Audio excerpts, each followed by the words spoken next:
All right. Hello, everybody. Welcome back to another episode of Palantir Weekly. This is episode number 229.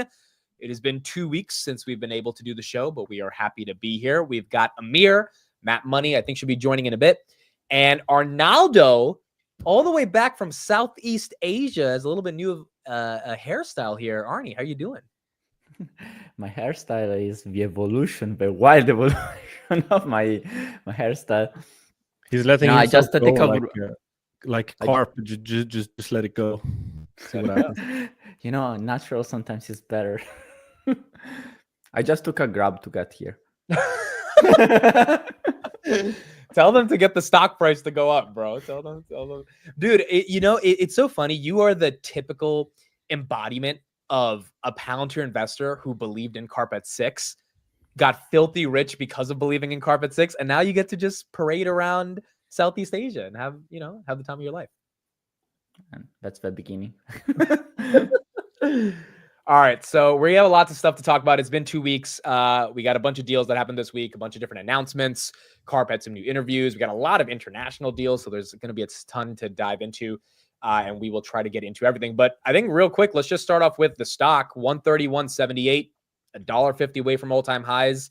Arnie, you've been gone for 2 weeks, so I'll give the first word to you. What is your reaction to the stock price?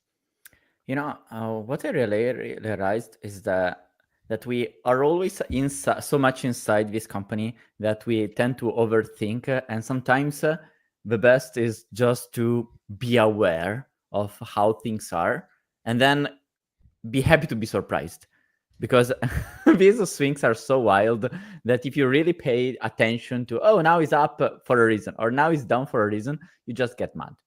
Now, sometimes there are news that are so strong that literally make sense to push the stock higher. Sometimes you just see wild movements where essentially nothing really happens. I believe in this last part, we are essentially in between, because there are some very, very big news, some very interesting news. But specifically on yesterday, it felt like, okay, someone just woke up and realized, oh, actually, there is something going on here.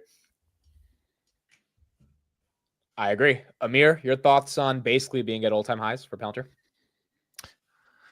I think the market is coming around to just how unpredictable Palantir as a business is. Like, no one really knows what's going to happen. But we always talk about how expensive or overvalued it is. But if you take it down to the basics, like if there is to be one stock in the stock market that will trade at an extreme premium, it's going to be like one of the most resilient, efficient, scalable, like one of the highest quality companies in the world. It's not like it's a trash company that is like getting this multiple and it's like this bubble that you're just waiting to burst. Like, this is like one of the best businesses in the world. So if there's going to be one stock that is so elevated, it makes sense that it is Palantir.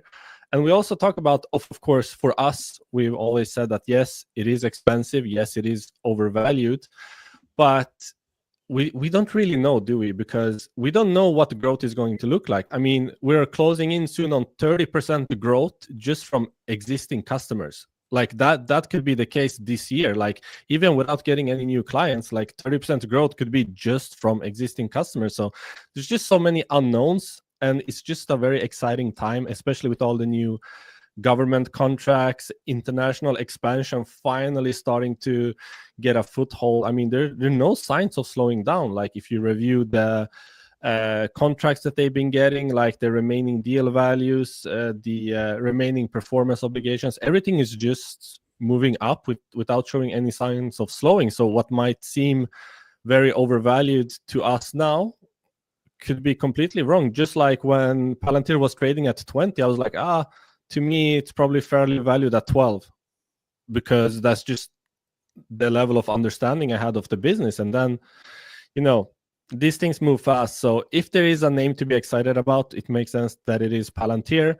I just made it really simple for myself.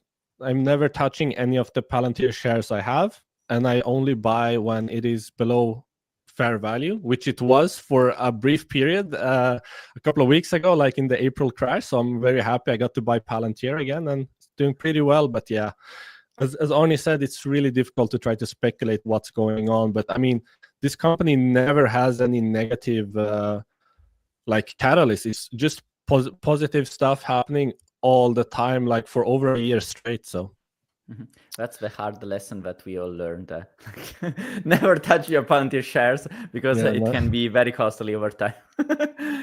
No, but apart from jokes, it's very interesting to see that something good is happening when you see bears, especially this dividend dude just getting crazy because the stock goes up. And oh yeah, but it doesn't make sense to pay 80 times sales. This is like always trying to troll, but the reality is literally this one is in the process of becoming the best company in the world, because I really struggle to find an argument to say, why is actually Meta better? Why is actually Microsoft better than little Palantir? Obviously, there is a matter of scale that right now is not fully expressed, but let's imagine how Palantir could be once it gets to that scale. And don't forget, like, we are already seeing the benefit of having much better scale from when we were at around like $1 billion revenue to now, that is more than double. We are already seeing the margins expanding, the growth accelerating thanks to the network effects, and we are literally just at the beginning. Only 700 clients, correct me if I'm wrong. So imagine what if we get to 3x, 4x the clients, and we reach a serious scale. It is exciting. It still feels like we are early. Matt, you're joining just in time. We were just talking about reaction to the stock, basically at all-time highs. Your thoughts? It's insane, man. Interesting to see it continue to persist. I think everyone's still in anticipation that we're going to see a 40% plus print in terms of revenue growth when it comes to the second quarter. So it'll be interesting times. I guess closing in on a month and a half away, 2 months away from being able to see what the next opportunity looks like in terms of a check-in with that. But I think they're continuing to demonstrate with all the continued contracts and things that they're getting as well. It seems to be a lot of things going in the right direction. So, in terms of the underlying company itself performing, continue to get good clients, continue to make its breakaways into government and many other international opportunities as well. And I think that's what we like to see. We haven't had the opportunity to chat about it, but I'm sure maybe Amir or Arnie brought it up, or maybe yourself, Amit. The fact that Karp met the Prince Mohammed in Saudi Arabia. So things like that, where I think Middle East, there's a lot of opportunity, especially as they branch out. A lot of them are in the energy sector as well, which I know from UDOC and many others that's where a lot of the commercial contracts got started within Palantir. So potentially a lot to offer there as well. And don't forget, when these countries, when they spend on something, they literally spend big. Having the blessing is truly a blessing here. Yeah, and I think people are starting to see U.S. government start to play out. I think for the longest time, in the public eyes, of course, we and people who watch us might know a bit more. But I mean, for the general investor, it was just a commercial story. Like Palantir always highlighted U.S. commercial growth. And then there were questions like, okay, what's international growth looking like? What's government looking like? But now we're starting to see government start to play out. I mean, last time I checked, they were already in like 16 different agencies. And that's just starting to expand like massively now with all these deals. And as we can see, like, he's front and center meeting all these world leaders. Like, he's always been on the world stage, like at these. Bro, isn't this kind of crazy? Like, we're looking at Alex Karp, the CEO of Palantir, shaking hands with MBS, one could argue the most powerful person in the Middle East, and the president. And in 2022, no one wanted to even think they were associated with this guy. I mean, this is just remarkable after 4 years. And not only is he doing this, he took his company's market cap from 20 billion to 300 billion in the same time. And let me say, this is actually part of the ripple effect of having a very strong presence also in the market, I would say.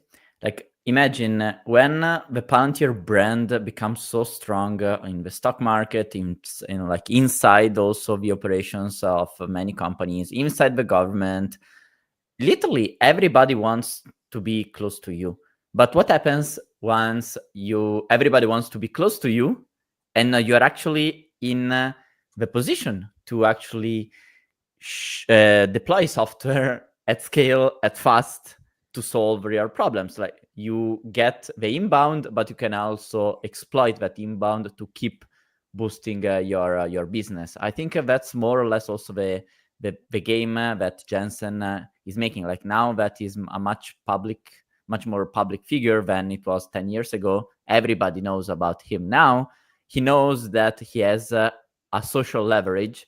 And I think Palantir is in the process of really exploiting that, so that, oh yes, Palantir is expensive. It is very expensive in terms of stock price. But now with all this brand recognition, the narrative flip, now they can really boost their growth, so that maybe the valuation that seems very high is actually justified. I think that's true for the commercial space. I mean, within the government, like, he was always prevalent, like even when Palantir was tiny. So I think he's really leveraging that now, and it's cool to be associated with Palantir. So of course that does a lot, like, as you mentioned, from hated to kind of loved. Like, we just saw Salesforce CEO start to follow Palantir, and even Chad on X and stuff. Like, they are moving, and everyone wants to partner up with Palantir now. So software that wins, dominates, works, people want to be a part of that. Yeah, I think 100% on that. I remember a year or so ago when everybody was talking about the NHS deal and how there was so much hate around that and so much negative press in Europe, and talking about how there's 150 or so billionaires within the world that really control the world and are actually able to make decisions kind of on the world's behalf. It seems to me like, I think Karp has made enough of a dent with respect to the software, as well as Palantir in general, made enough of a dent, just of an impact, that I think those 150 billionaires, instead of fighting against him, are saying, you know what, if you can't beat him, join him. And so has really allowed him to kind of join the club, which I think is partly the reason why we've seen the stock run so much, is that we're actually starting to see some acceptance. Whereas before, Palantir, I think, was kind of held at an arm's distance. So I think people are starting to realize this guy can actually help us in terms of being able to make our companies better, make ourselves better. And we're better to have him with us in terms of being able to utilize him and leverage him than be against him, I guess. And so I think you've seen a huge pendulum swing with respect to that. This is I noticed something. Did you guys see that there's coming out a lot of really large YouTubers, like documentary style YouTubers, that are making like these Palantir videos where they like paint them as the most evil company in the world? Like, that's been like really prevalent, and we're talking like millions of views on these videos.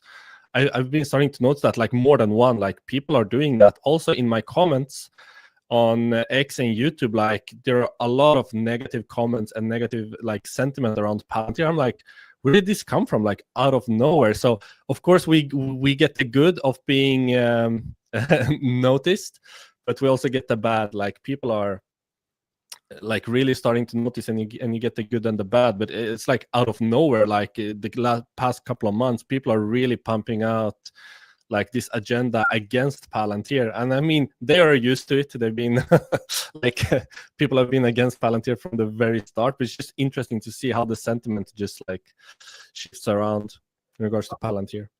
So I want to, so we got a lot of deals to talk about, and we'll get to that in a second, but I want to stay on this brand point for a minute, because I mean, I just think it's really interesting. All of us have covered the stock for basically, in the company, for 5 years now. And we have seen the 180 that the world has had on the brand, as you're talking about, Amir. And I think part of that has been because Karp has captured people's attention in a way that most CEOs in this country, outside of like a Jensen and an Elon, have not been able to do. And I just want to play this one clip right here. Here's an example. Karp was at the Economic Club of Chicago over the weekend, and he had a soundbite here. And I'm curious about your guys' reaction on not only what he said, but the style of communication he went with in order to get that crowd's attention. And then our claim to fame really is we absorb the risk of creating value, which is the typical way you build software. The vulgar version, I won't use, the way you're taught to build a software company is, your customer thinks they're getting laid, but they're getting effed. And we used to internally say, no, we're in the mutual pleasuring business. Both sides should be happy. And so we absorb the risk of value creation. So like you will make more money, your enterprise will work better. So I want to get your guys' reaction to it, but I was coming back from Boston last weekend, and I had this playing while I was coming back, and I'm just sitting there laughing while he's talking about this based on what he said right there, and I was just like, it was one of those moments where it kind of just hit me. I was like, man, this is why I invested. This is why I invested, and maybe it's just me, but I do think it's a lot of other people as well. The ability for him to crack through the noise. We take the risk of value creation. I mean, even that, it just sounds so philosophical about how he's talking about how software companies have to provide value. And then he's funny on top of that by making a little bit of a raunchy joke to kind of hammer down the point. I posted that video and I had some guy who worked at a hedge fund quote tweet it, and he's like, oh, people are buying Palantir because Karp is making sex jokes.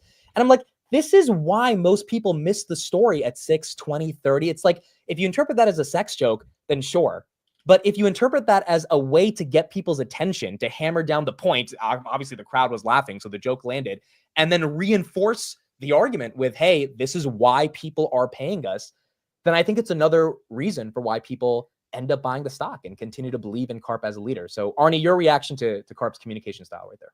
I think you said it all when you said, look, that's the reason why these Wall Street people actually missed completely the story, because they focused their attention into, oh, this is a sex joke, rather than what he really means with that. Like, what are the real difference that makes Palantir compare with all the other software companies like Snowflake? And it's becoming clearer and clearer and clearer that there's a very big factor. Like when you compare Palantir with Snowflake, there is a very nice small definition: software that dominates, and it has good effects thanks to that dominance, because also their clients becoming more dominant, and just software that doesn't dominate and just gives you beta, no real superpowers.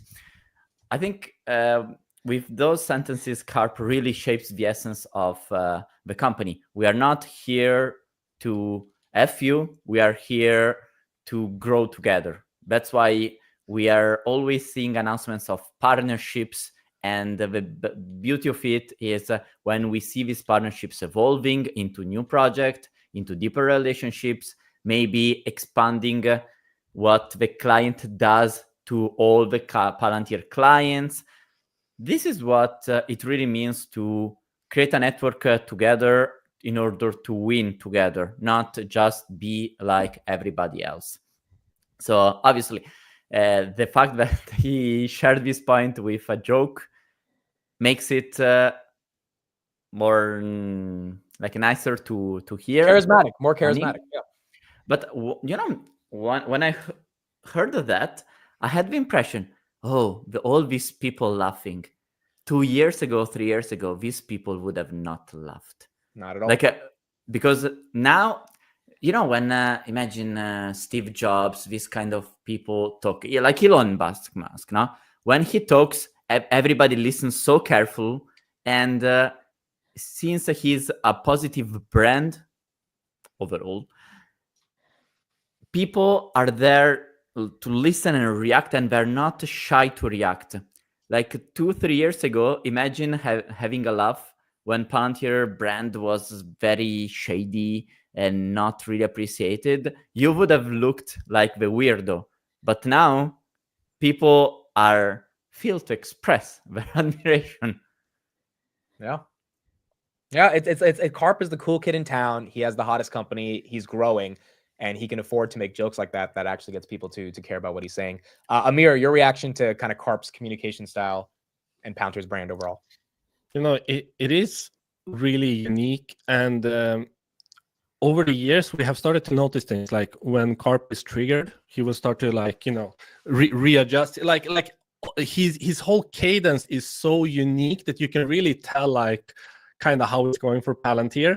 And I mean, like, people have been picking up on stuff like this. Like, of course, we had the sex joke now, and I saw the conversation on X that you had with the hedge fund manager that completely misses it. And like, even before, people who were early into Palantir, I remember there was a very large YouTuber in the single digits that sold out completely out of Palantir because Alex Karp banged the table in an earnings call.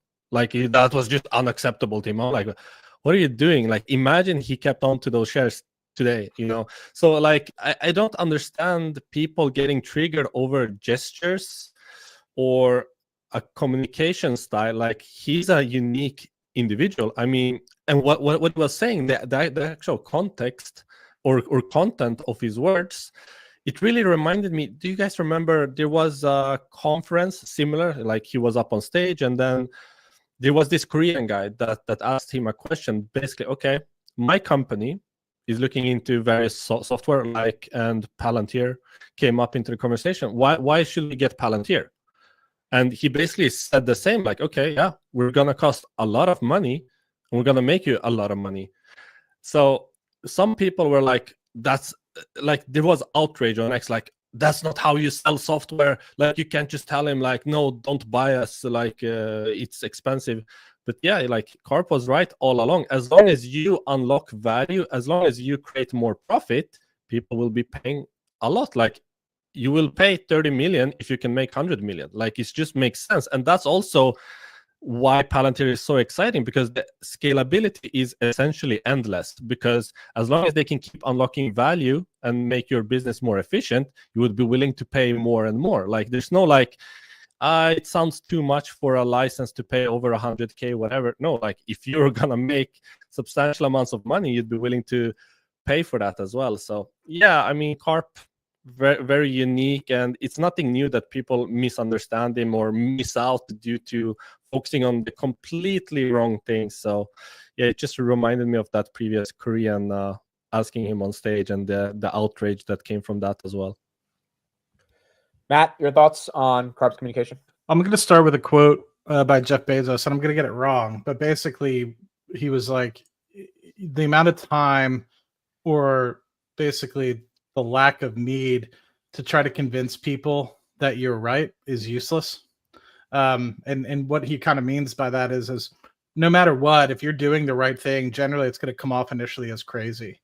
And so initially, when these Palantir guys came, and I started working with them 7-8 years ago, I thought they were crazy too. I was like, you know what? Like, the customer's always right? Like, why aren't you guys listening to me? And it just comes to show that I might be right when it comes to learning and building upon 100 years of oil and gas sort of company experience, right? And being able to say, this is what I think. But these guys know when it comes to how to organize data, how to actually, manipulate data and put it into the right structures to make meaningful changes and utilize the companies that they're working with and partnering with, which is the reason why they call them partners, not so much customers. And they partner with these companies to make fundamental shifts. It's the reason why. And I think it's hard for people to recognize, because when you typically sell software, you're looking for making 1 or 2 percentage gains of efficiency on speeding up some sort of process or something of the like. What I think a lot of companies aren't used to is fundamentally shifting the things that they've been doing for 50 to 100 years. So you think about the great companies that Palantir has been working with: UDOC, Exxon, Kinder Morgan, endless amount of companies, banking companies, crypto companies, governments that have been around for centuries, if not millennia, Japanese companies, Korean companies. It makes you start to recognize that, like, okay, these guys actually do know what they're talking about. And it's really the people that can only look inwards and accept that maybe the way that they've been doing things was right in the 19th century, 1990s, 2000s, 2010s. But as you look towards AI and as things begin to move much faster, they need to make that fundamental shift, because what you've been doing for the past 100 years isn't necessarily going to work for the next 100 years. And so I think it's truly being in recognition that in him standing his ground, that initially sounded crazy, just like people used to think probably Steve Jobs sounded crazy before he came out with the iPhone. They're like, oh, another product that's going to bankrupt Apple.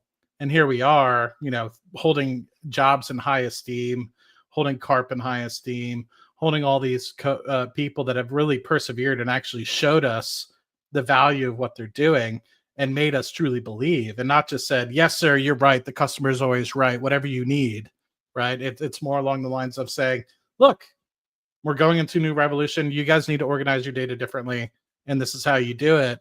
And let's partner and figure this out together. Be calm about it. Bring your culture. Be strong with your culture, as Palantir is. And that's what truly made me really love this company. And even though it jumped up 20, 30, 50%, 100%, a couple 100%, I'm like, never would I sell unless it truly got to that, you know, $500 billion to $1 trillion range. Sorry, can you give us an example, or just the intuition at a broader level? What kind of intuition they brought that you thought, oh, this is wrong, and they were, trust us, bro, we know where we are good at, we respect your expertise, but I think here is how you should do things well. Because, for instance, the first meeting. What was it about how data was structured? Something how you actually operate the business? Like, what was that?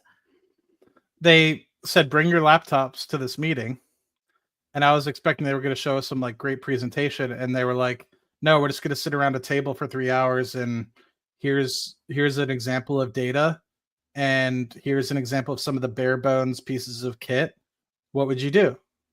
And keep in mind, Foundry was very new at this point, so Foundry hadn't necessarily been developed 100%, and so they had some underlying kind of basic applications, but not any energy applications that we kind of built from the ground up, right? So keep in mind, it was kind of like a basic Excel spreadsheet. Maybe they had the Fusion workbook going. Maybe they had some time series stuff kind of initially built by that point in our first meeting. I'm not 100% certain, which they call Quiver now, but which I'm not 100% looking forward to Quiver 2, but that's a different story for a different day. So anybody that's listening to that's a Palantir employee and wants to give me a reason why they're switching up my Quiver, let me know. I like the way it is currently. I don't want you to change it. But to go back to your question, I was expecting some sort of presentation about like how they're going to revolutionize, what efficiencies they're going to give me. And it was a 2 to 3 hour exercise where I'm literally struggling to learn. And then when it kind of clicked for me, I was at one point very early stages, the #1 builder within Palantir, within UDOC. And so us, like the top 10 users, the people that really were taking off, they set up individual meetings like, what are you using this for? How has this made it better? And they also interviewed me, basically being like, what do you do on a day-to-day basis? Like, as you would expect, like, not how are you using Excel to do this, that, or the other? Like, what is the fundamental piece of reservoir engineering? I'm a petroleum engineer, but I specialize in reservoir engineering by background. And at this point, I'm like not seeing full products, not full applications being rolled out yet. I'm seeing fighting between our technology organization. I mean, I say fighting, but like our team wants to do this, they want to do that. We're trying to say like this isn't working. They're like, give it some time. You know, just that constant kind of pushback. And I think where I didn't really realize and where it really clicked, this was like months down the road, was it was like, oh, we're the experts when it comes to producing oil and gas. They're the experts when it comes to actually creating operating system, creating things that actually can change and shift your business. Like how I look at Palantir now and our relationship with Palantir now. Chad, don't change Quiver. So, or give us a presentation as to why you're changing Quiver, because UDOC is not happy. All right, so let's get into some deals, because we got a bunch of deals that we got over the past couple weeks, and we got to look at. Sorry, I went on a tangent. Yeah, no, but I think the core point that you're making, Matt, is just that they actually like cared about solving the problems at UDOC. They cared. They didn't want to make. They weren't trying to make a sale. They weren't trying to get 1 or 2% efficiency gains. They were literally trying to pivot the ship and going in the right direction, because we were a ship that was kind of just anyway. So yeah, very good point. Yeah. Okay, so a bunch of deals over the past couple of weeks. Just to name a few: SAP, we'll talk about that, largest tech company in Europe. Ecuador, that was announced yesterday. Ecuador's custom agency. Bain, one of the top 5 consulting firms. You had TWG, and then you had this one, which is the first one I want to talk about. Fannie Mae in the United States. This, I just had no idea this was coming, but Palantir is now working with Fannie Mae to stop mortgage fraud. So here's a clip of the announcement, and then I want to get everyone's reaction. Palantir. We gave their technology 4 real loan files. Now, if you have a mortgage, you know there's a lot of paper in mortgages, right? Reams of paper. We gave them 4 loan files. It was a mortgage case, a fraud case, where someone had docked the financial statements, gave us fake. It was one broker involved in all these 4 cases. It took our really talented investigators 60 days to detect fraud in 2 of these files. It took your technology 10 seconds. Like, holy cow. So we did a It's a hell of an endorsement. Amir, I want to start off with you. I'm also going to give you the floor for the SAP deal, so you can kind of give me your thoughts on Palantir partnering with SAP and Palantir Fannie Mae. What are your thoughts on those 2 deals? You know, for this specific clip, I always love this kind of what's called like customer, like when they Testimonials. Customer testimonials, because not everyone can relate to or understand the specific use case. Like people are in different professions, industries, and stuff like that. But even during AIPCon, there is one language that everyone speaks, and that is time. So I always love when they're like, okay, this used to take us 9 months. Now we do it in 1 month. Or this used to take us 60 days. We do it in 10 seconds. Everyone can relate to that, even though you might not be able to relate to the specific like use case, the specific business in industry sector, whatever. Everyone speaks time. And I always thought that those were like the most powerful testimonials, especially like when we see them during AIPcons. I just think they are so powerful. And as it relates to SAP, like given warp speed and this whole, like, we're starting to see everyone that people saw as competitors to Palantir, one by one, they are just like linking up and want to partner with Palantir. So we had SAP, something seems to be brewing with Salesforce, and even before that, we had all these hyperscalers. Like people were saying how the hyperscalers can just turn on a dime and outcompete Palantir if they really wanted to. So suddenly they're all partnering up with Palantir. So without like getting into the specific use cases, because I don't really know what the partnership entails, it just sends this strong signal and this wave that, yeah, Palantir is going to be dominating across like every industry and sector. And when we see testimonials like that, it really starts to make sense, because people always ask like, what does Palantir do? But they don't really take the time to understand it. But like this, everyone can understand. When you say like, yeah, it used to take weeks, months, or even years at some in some cases, now it takes seconds. Like everyone can relate to that. Arnie, I want to get your thoughts, but real quick, let me play the SAP video as well. Then we'll get your thoughts on both those deals. Christian, delighted to be here. At Palantir, we are maniacally focused on value creation for our partner, our client, people we work with, and our partners. We use Ontology to manage large language models and Foundry to reconcile data. And the combination of those products and your products, we believe, will be extremely valuable for our collective clients and partners. And we're very much looking forward to scaling this partnership, and delighted we've gotten this off the ground. All the best. So SAP has 400,000 enterprise clients. Fannie Mae, very important agency. Arnie, how did you think of those two very diverse deals coming together in the past week? What's the common point between them? They are so obsessive into creating value to the clients. Very different kind of deals, but that's the common denominator, and the common denominator that essentially defines Palantir itself. So that's exactly what also Karp mentioned before. Now, with SAP is a bit controversial because I always thought of Palantir as the SAP destroyer, as I tended to think, oh, Palantir is the consultancy destroyer. I was used to think in the earliest days, and we are now seeing Palantir literally partnering with one of the most potential obvious enemies in terms of enterprise software. That I literally just a few hours ago, my friend who works in healthcare medical devices was telling me, everybody hates SAP. Like, you can't live without them, but everybody can't stand the idea that you are there with these parasites coming every year with their consultants, because in order to deploy the new updates, you actually need them, and they make a living thanks to this business. Same thing with biggest consultancies. I was used to think, oh, once Palantir scale big enough, actually this McKinsey, Bain will be essentially seen as not creating value. And Palantir, what is doing is actually partnering with them so that they become the mean, like the verb, to actually show how they can drive the direction. But then for the implementation, you actually need the software that works.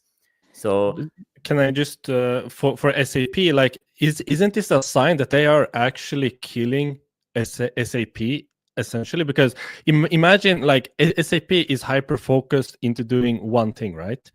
And then you see them, like, they are so massive, and then out of nowhere they're like, okay, we need to partner with Palantir. Isn't that essentially a sign that Palantir is indeed coming for SAP's launch, and this is like, okay, how do we save ourselves? That's what I thought, because why would they partner with them, right? SAP doesn't theoretically need unless they need Palantir, right?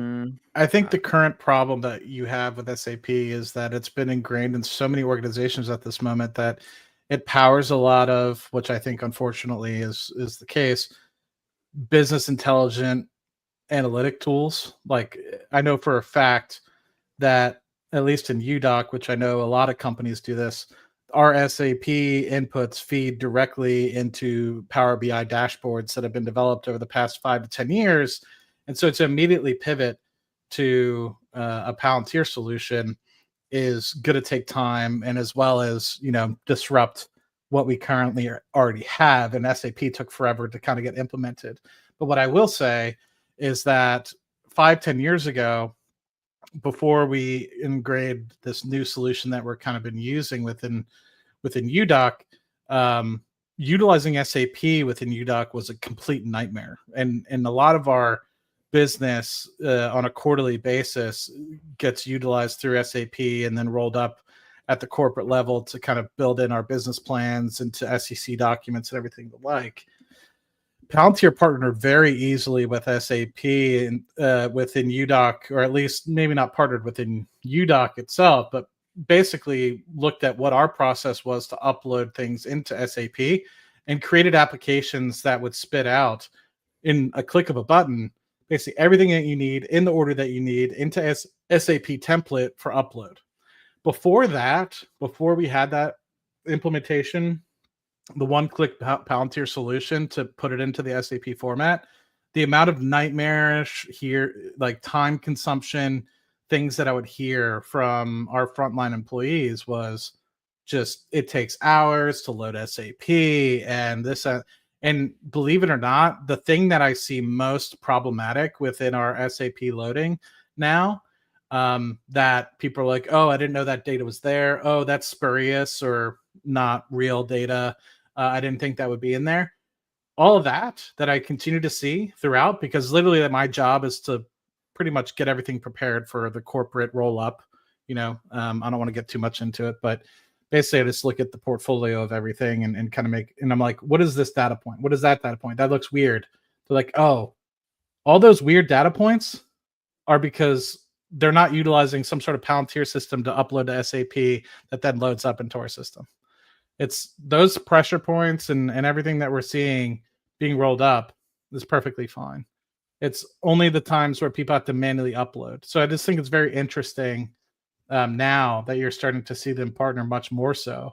But I think it's because they've become used to, at least at UDoc, creating opportunities and data sets that feed directly into SAP templates that might allow them to work very easily in other companies as well. Well, from Palantir's standpoint, consider that SAP is one of the biggest European companies, and the European side of the commercial business is actually a relatively weak one. So there is a clear intention there. Okay, we need to shake things up. Now we are in the position of strength. So when they make some partnerships, actually, they are the strong side here. I tend to think that SAP could be open to this kind of deals. Now, terms are not really disclosed, so we can just speculate, because they know that so far these clients have some of their most important data within SAP.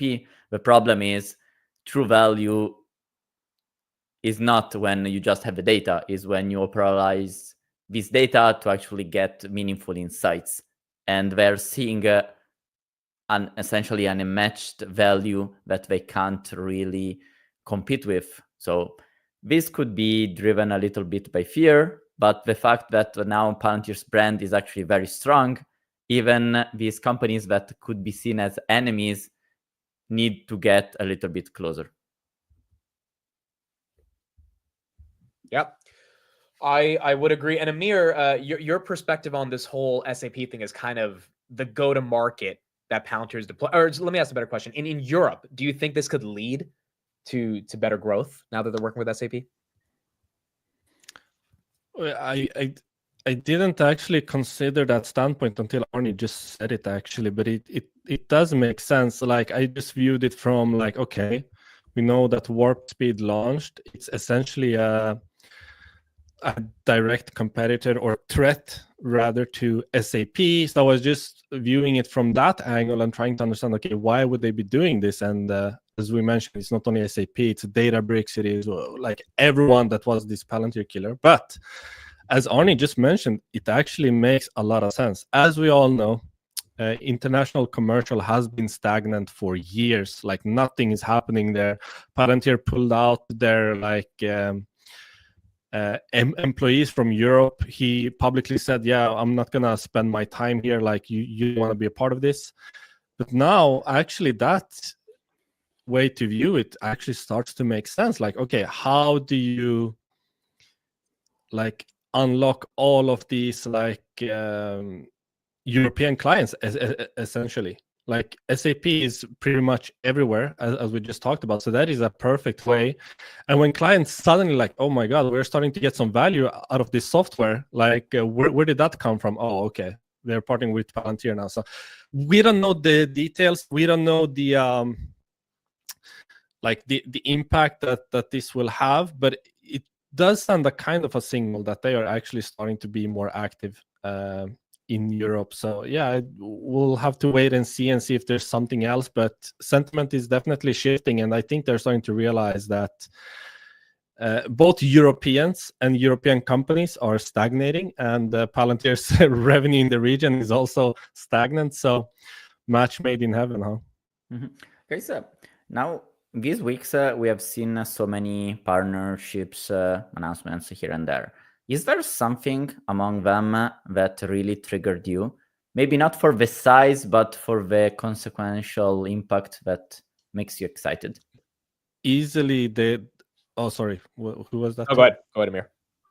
I was gonna say the Golden Dome. Maybe that was on the agenda, Amit. So we can. Yeah, we can pivot to that. A couple other just deals I want to mention. Bain, so that was another consulting partnership from a go-to-market perspective. That's really good. TWG. There was another one that I'm forgetting the name of. Arnie posted it, but let me get back to it real quick. And then Ecuador. So Ecuador, again, another international name, which is very important. Oh, Maven. Well, we'll talk more about that in a bit. That has to actually do with some of the New York Times stuff that we had.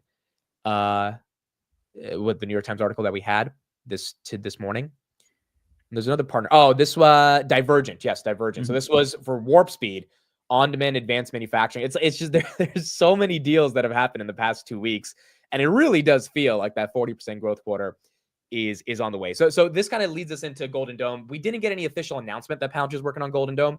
Trump did make an announcement last Wednesday that there is an $830 billion 25-year project allocated to Golden Dome, which is very similar to the Iron Dome in Israel. Trump did mention L3Harris, Lockheed, and Raytheon that would be involved. He did not mention SpaceX, Anduril, or Palantir, which theoretically could be involved. So, yeah, Amir, I guess your thoughts on what it would be like if Palantir could get a slice of that contract.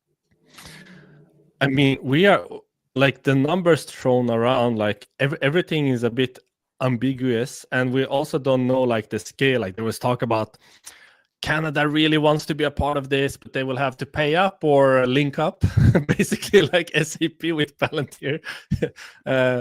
So I think it all started with like the real hype came with Titan, and then we had Maven, and we're just seeing like the future of warfare. Like basically, it is to me a given that Palantir will be a part and take a much bigger cut of the defense budget spending, because like you're spending all of these hundreds of millions on like antiquated ways to fight wars.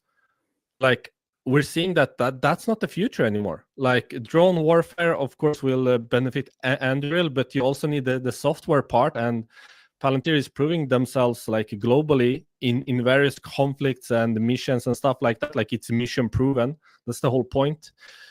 Like it just makes sense to me that Palantir will be front and center, as Dan Ice likes to say, of like this new, we call it revolution of like the defense budget spending, because we are now talking about, okay, how do we make government more efficient? Like how do we cut spending? Where are we wasting money? So to me, this Golden Dome, like what are the figures? Like 60 billion? Who knows what that's gonna end up looking like? And Palantir will be a part of that, I am sure. It's just massive, like everything. Like they're part of everything. Look, when I hear Palantir potentially be involved into this kind of deals, seeing the reaction of Sham, essentially, well, we can't only speculate, but that smile to me means something. So we can know, okay? It feels like we went from, everything seems so impossible to crack. We know Palantir has the capability to actually crack this code, but actually now I feel like it's almost impossible Palantir is not involved into this. And especially once we see the convergence of this amazing work that Palantir has been doing with Maven. Palantir right now is literally the most important software provider when it comes to security, because Maven having such a big expansion, the number of users is quadrupling since last year, something of that sort, tells you, okay, everybody's adopting that. And since this is technology that matters because it's related to targeting, so very sensitive and it's super precise, you need to train people to actually work on this stuff.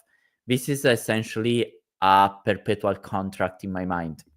Obviously, it can't be written as a perpetual contract in the deals, but the more this stuff is used, people are used to use it, the more value it delivers, the more difficult it is to detach it.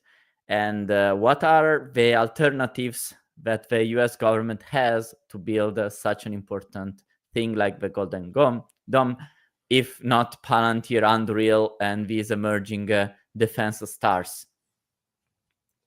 Yeah, this Maven thing was impressive, dude. I mean, like, it blends in with the Golden Dome project and the idea of just like more defense spending in general. But this is not speculation. This is real.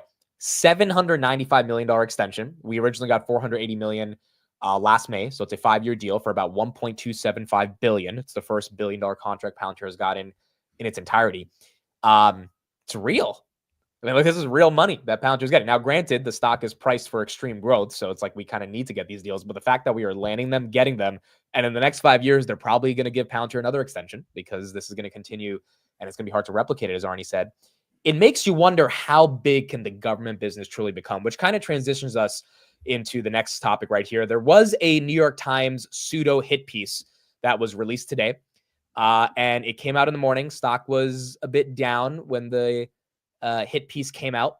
But what was funny about this is that the opinionated part of the article, which was essentially saying that Trump is being a bit too friendly to Palantir, might have appealed to some people that cared about the New York Times opinion piece on Palantir. But the headline that made all the business wires and the big accounts on Twitter that were kind of tweeting what the article was about is, hey, Palantir is getting billions of dollars from the Trump administration. And it seems like all the investors were like, oh, really? I didn't know that. I'm going to buy Palantir. Palantir stock was up 7% on the day. So, Matt, any reaction to this idea of the New York Times kind of going in a hit piece direction, but it really backfiring with Palantir up 7%, primarily based on this idea that they told the entire world Palantir is getting billions of dollars? Well, I think New York Times is consistently a company, a media organization, unlike AK Media, that tries to fearmonger people. And really tries to pull on their heartstrings. And through my experience, Palantir is probably one of the most secure companies in terms of making sure cybersecurity is a key piece. Access to data is held very lock and key. And so to me, I think it's very interesting when they start to poke and say that, you're giving them access to medical records and personal records, etc.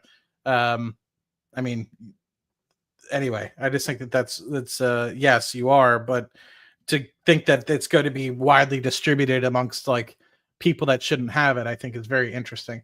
But I also think it just goes to show that Palantir is something that is a pivotal point within this government, and I think that the reason why they wrote the hit piece in general is because of the current administration. New York Times, being a left-like organization, doesn't necessarily like what's going on in the Trump administration. And so the fact that even though you have a very liberal CEO, an outspoken liberal CEO, partnering so well with the Trump administration, I think the New York Times actually does not like that. And so I think you hit the nail on the head that it goes to show that no matter what, these guys are truly about their their business and culture, and being able to make sure that they do number one, which is in value number one, which is caring for the West and being able to make the West as powerful as possible, rather than focusing specifically on the things that are going to get people emotionally upset, like medical records being shared and blah blah blah. It's the same sort of rhetoric that they used with the NHS deal in the past several years. Can you show again the title of this article? Trump taps Palantir to compile data on Americans. I just saw the the reference article by Yahoo News that changed it to Trump taps Palantir to create a master database on every American. This is obviously trying to say Palantir is the big bad boogeyman that's trying to spy on you. That is the implication of this headline.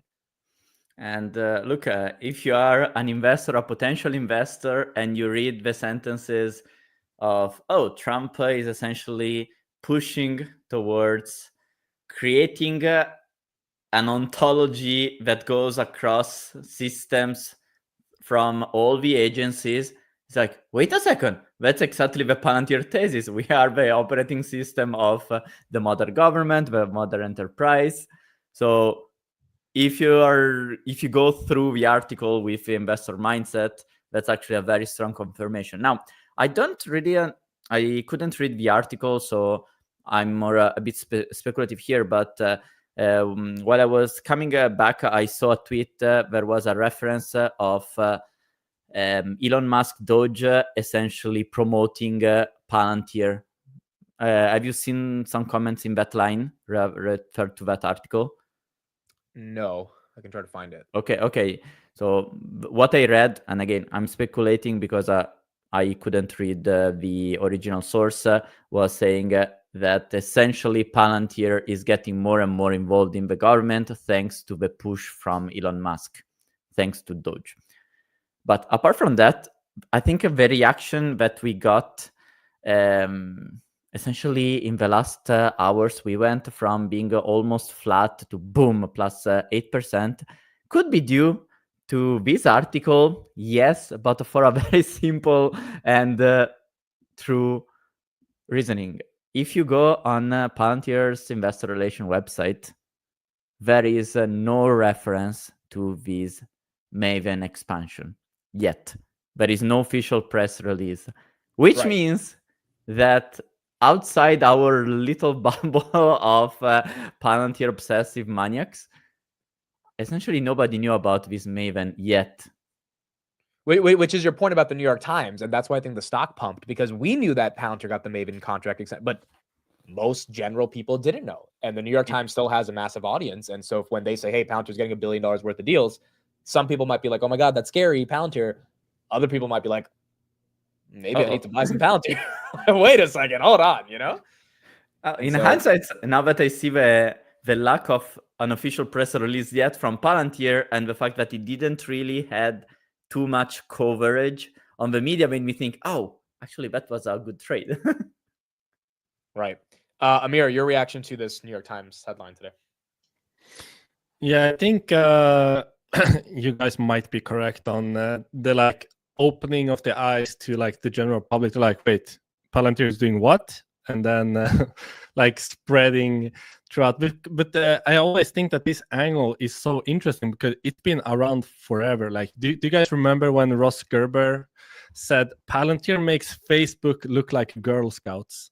In terms of Palantir collects your data, sells your data, without even realizing that Palantir themselves, they don't have access to the data. They deliver the software that the clients use themselves to operationalize their data. They don't actually have access to your data. And the same thing happened with the NHS deal. They're like, this is the most sacred piece of data that we have.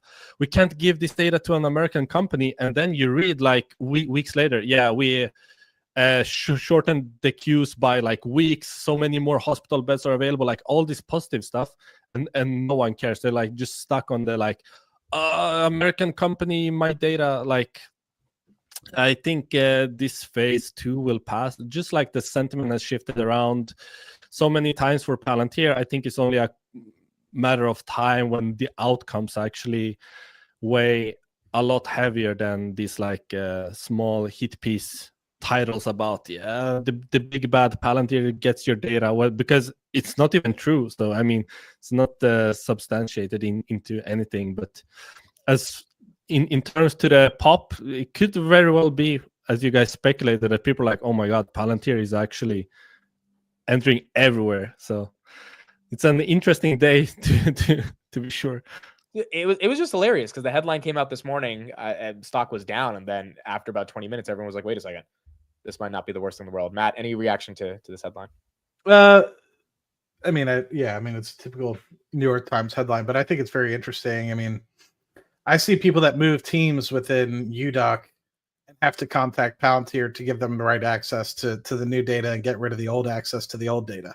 So it's pretty funny, like I said, Palantir, when it comes to security of data and everything like that, I have access to all the data because I'm cool, but not really. But I pretty much have pretty good access to pretty much everything. But in order to get that, I had to pass certain security clearances within UDoc as well as get background checks outside of UDoc. So not saying that necessarily has to be 100% associated with Palantir, but I've seen so many times people like, I joined the team 2 days ago, I still don't have access. It's that's, to me, I think that's a great thing.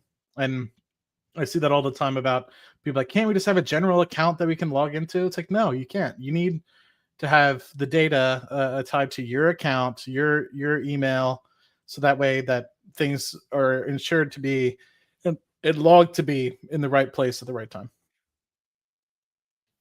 Yep, that is fair. We're going to end off with some super chats right here. Thank you everyone for joining on the 229th episode of Palantir Weekly. It still is just been a crazy journey for the past 4 years, but we're here and hopefully we'll be here for the next decade. Rob, thank you for the $5 super chat. Gentleman, Dan Ives says Palantir can reach $1 trillion market cap in 2 to 3 years. When do you think it'll happen? Arnie, you think Dan Ives is right? 2 years for $1 trillion? It's tough, but I have to remind myself of how harsh I was when Dan Ives first started covering the company. And I was like, oh, come on, this is an AI candy just to make fund managers excited. And actually, he turned to be right. I was, again, kind of skeptical, I think, when he published the $50 price. And I made a post sharing, wait a second, like, it is possible, but it's really, really, really ambitious. And within now, I would love, for obvious reasons, Palantir to reach 1 trillion. I'm personally skeptical. So if I have to bet yes or no, I would probably bet on the no, even if I'm absolutely confident that we will get to that 1 trillion point. It's all a matter of when. Now, on the positive side, we could say that one possibility to get there. So now we are at 300 something. So it is more than a 3x. In order to get there, we essentially need to more than 3x, at least 3x, but more than 3x the free cash flow. To me, it is not completely impossible if you think of it, because as the company expands, it is accelerating in terms of revenues, and the margins can further expand thanks to the scalability of the business. Essentially, now they are a product company, they just need to distribute, and now more and more partners that are only specialized into selling are taking the burden of managing the more client relation, the implementation phase, while Palantir is getting more and more efficient, just focusing on the product. And we know from X that Palantir is also working on AI FDE, which could massively boost the capabilities that the Palantir's general employees have, while also empowering the partners. So there are some potential combinations that could create an absurd acceleration. So this, technically speaking, if the multiples stay the same, my own judgment, very hard they stay the same, this high for so long. In 3 years, we would need more than 3x the free cash flow as of today. We could get there with further multiple expansion, but at that point, I would say, whoa, that would mean reaching something like 100 EV sales, which I personally find it very hard. But outside the more financial angle, if you ask me, okay, is there the condition to make Palantir be used 3x, 4x more in the next 3 years? On that side, I would say, doesn't sound that unreasonable, because we know that Palantir is able to unlock tremendous network effects within an organization and between organizations. And now we know also that the pricing of the contracts is more and more pushed toward consumptions. So if we reverse and ask ourselves, okay, in 3 years, there will be an ontology level awareness usage that is at least 3x more. It's like, okay, that sounds reasonable to me.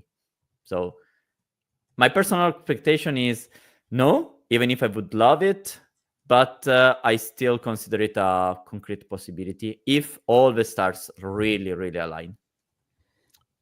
But Arnie, the question was, when do you think it will happen? So erase those 10 minutes and give us a number. No. Well, the question was, do you think it happened in 2-3 years? Arnie said no. So I guess you're assuming, Arnie, it'll happen eventually, just not in 2 years. Because I agree with you. That's my take to that question. Like, I don't think it's gonna happen in 3. I think Dan Ives is being a little bit too excited there. My first thought was I would be more for between 5 to 7 years, which is already a very high return rate.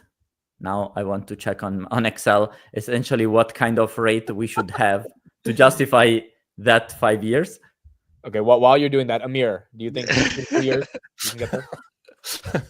No, okay, look, I don't think in 3 years, but then again, I also didn't think we would go from 30 to 300 billion in 1 year. So who really knows with this stock? I mean, there's a lot of unknowns. I personally, if I had to say yes or no, probably no in 3 years. As for the timeline, when, probably 5 to 7 years, like end of this decade is more likely in my head. Short and concise, Arnie, you might learn something.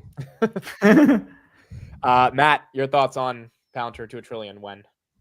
When? Yeah, 7 to 10 years. I think is likely more than 3. Am I saying 3 is out of the realm? No. But if you think that you have about $1 billion in sort of ops cash being generated and you want to maintain, you need to maintain all the current valuations and continue to grow at a 40% 40% revenue growth from here. So that is a little tough for the next 3 years, and it wouldn't be like 2027; it would be 2028. Is when I'm kind of calculating at the earliest it could potentially happen, but I think there's a lot of ifs, ands, or buts that have to happen in order for that. But I'm more with Amir. I definitely think it's going to take a little bit longer. I guess Arnie said he thinks it would take longer as well. I'm just surprised, like Amir, that we're even talking about 300 billion. To be very frank with you, I mean, did I think that the company would eventually be worth 250 to 500 billion at the IPO? Maybe not at the the direct listing. I didn't necessarily know if I had enough information, but within several months of it, I definitely started talking about 250 to 500. That I think we would get there within 3 to 4 years. No, so that's very surprising to me that we're even talking about $300 billion market cap. I don't know. I just think I'm putting my Steve Fiorillo hat on here. I definitely think there's going to be some sort of pullback in some way, shape, or form, or flatline. Not to say that the company metrics themselves won't continue to do extremely well as we've seen so far, but the valuation I think is still stretched, and it's either going to need to grow into those valuations very well, or the company's going to have to continue to accelerate as it has been showing over the past several quarters, which I think is why the valuation is yet to sort of ease up a little bit. Do you know what's the rate of growth that is needed in terms of stock price? So if we assume the multiples remain the same, how much time is needed? What's the rate of growth that is needed to arrive at 1 trillion in 3 years? For the stock price or for the revenue? Let's make this experiment to be clear. If the multiples remain the same, right now Palantir has an enterprise value to free cash flow of around 160x. Yeah. Okay. So let's assume the multiple remains the same and the free cash flow just expand. If the multiple remains the same, what's the rate of growth needed to arrive to 1 trillion in 3 years? Is it like 60 or something? That's what I was going to say. Yeah, roundabout 50. So 50, very close. Yeah. Because if you compound at 50% rate, essentially you start doubling very, very soon. And we should ask ourselves, okay, maybe there's a world where Palantir can sustain 160%, 160x free cash flow if the 50% growth is maintained. Right now, the revenues are growing above 30, and the margins are expanding. So the free cash flow is actually compounding more or less at that rate. So this tells me, okay, it's not unthinkable that we can get there in 3 years. Because look at how fast we can, like, how much the growth rate changes, how fast you go into to a trillion. Share my screen, please. I mean, very, very random, like very simple numbers. This, obviously, there's a very, very big if the multiples remain the same, which is a very strong assumption because right now Palantir in the universe of software companies is very on the highest level of other comparable companies. But let's be optimistic and let's assume the multiples are the same. If you grow at around 20%, it takes 6 years to get 1 trillion. If you grow at 50%, 7 years, right? You have 6 twice. Oh, yes, sorry. Yeah, but yeah. If you compound at 50%, it takes only 3 years.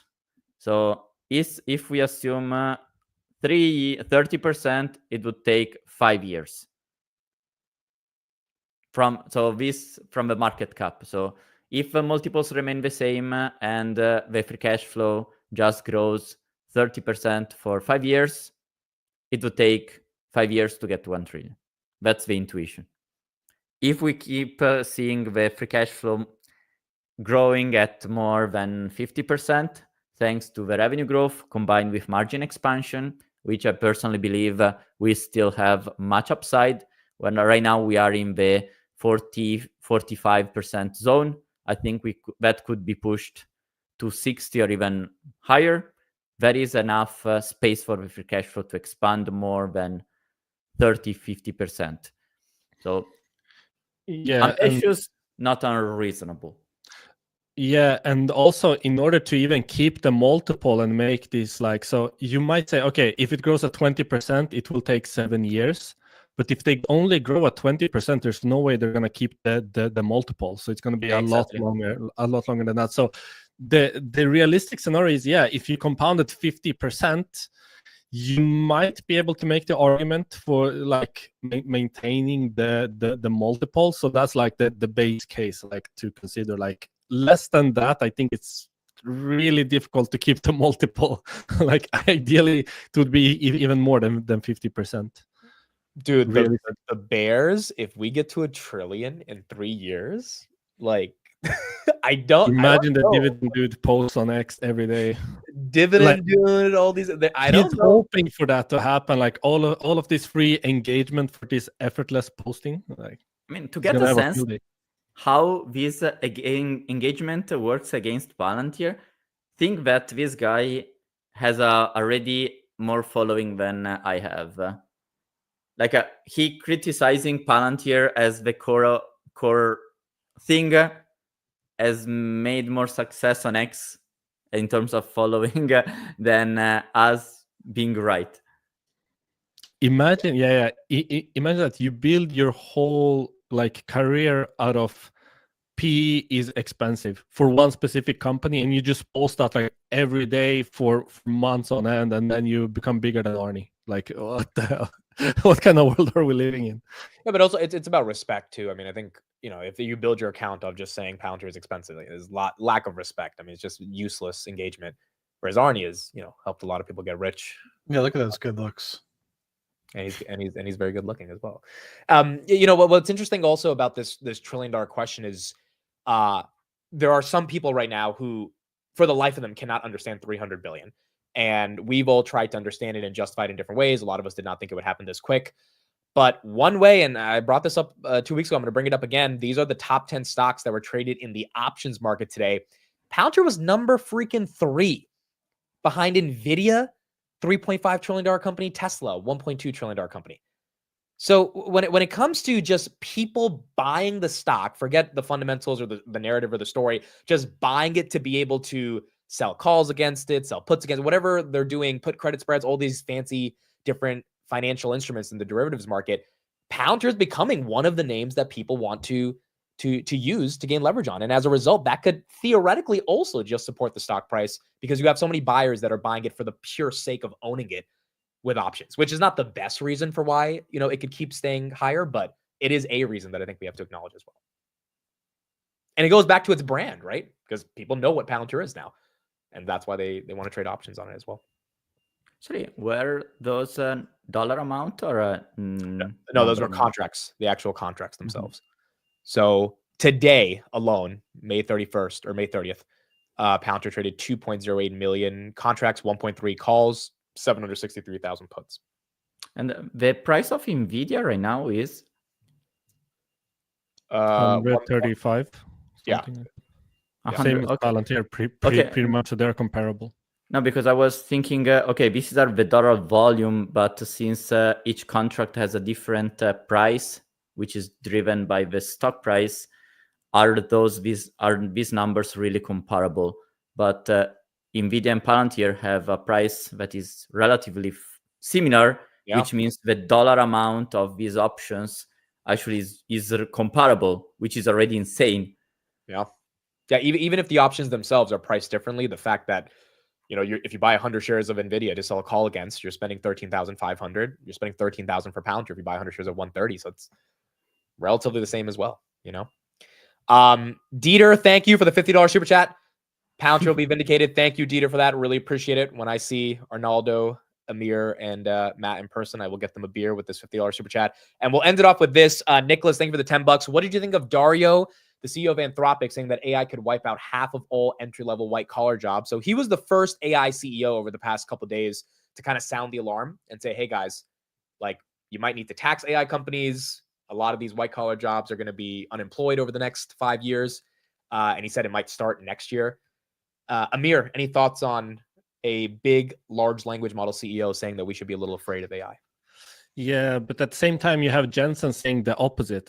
He's saying that there are so many jobs to fill right now and that AI will empower the workforce rather and grow GDP at a unprecedented rate. So you have this kind of tug of war. Of course, that's on everyone's mind, okay, what are the real implications of AI when it becomes widespread? So you have different takes. I'm not, to be honest, I am not sure what camp I am in. Karp and Palantir themselves have this vision that AI and humans are the best combination. They used to make this chess reference, if you guys recall, in the earlier days, where they made this chess engine that could beat every human, but it will never beat a human and an engine together. It's the best combination. So I'm kind of in that camp. I'm hoping that's what the future looks like, where we are empowered by AI and become much more efficient, but it's kind of too early to tell. But yeah, Jensen says the complete opposite. Anthropic CEO says that it will wipe out jobs. I'm not too sure myself. Look, I think there is a cynical point where you can say, okay, if with an algo that in 10 minutes can do what very high-level professionals take, 60 days, there is a reason to think, okay, many jobs could be automated. But it is also true what Chad replied to this answer that I think deserves a spotlight, that says exactly, that's short-sighted. What if you can make those people 10x more effective? This will affect the GDP, how it grows. So when we analyze these kind of sentences, we need to think, yes, the first order consequence of AI is you make 10x the work, 500x the work in a fraction of the time, which means some people become less useful. But it is also true that you have this tool that these people can potentially learn to deploy, and overall as a scale, which means more growth. And when you have more growth, you can have more opportunities to deploy these tools to drive further growth. So meaning that a person with a better technology becomes much more effective. Imagine how powerful each of us are thanks to a smartphone that becomes better and better, regardless of our job. So the world adjusts itself, and I'm more aligned to Chad's vision rather than the CEO of Anthropic one.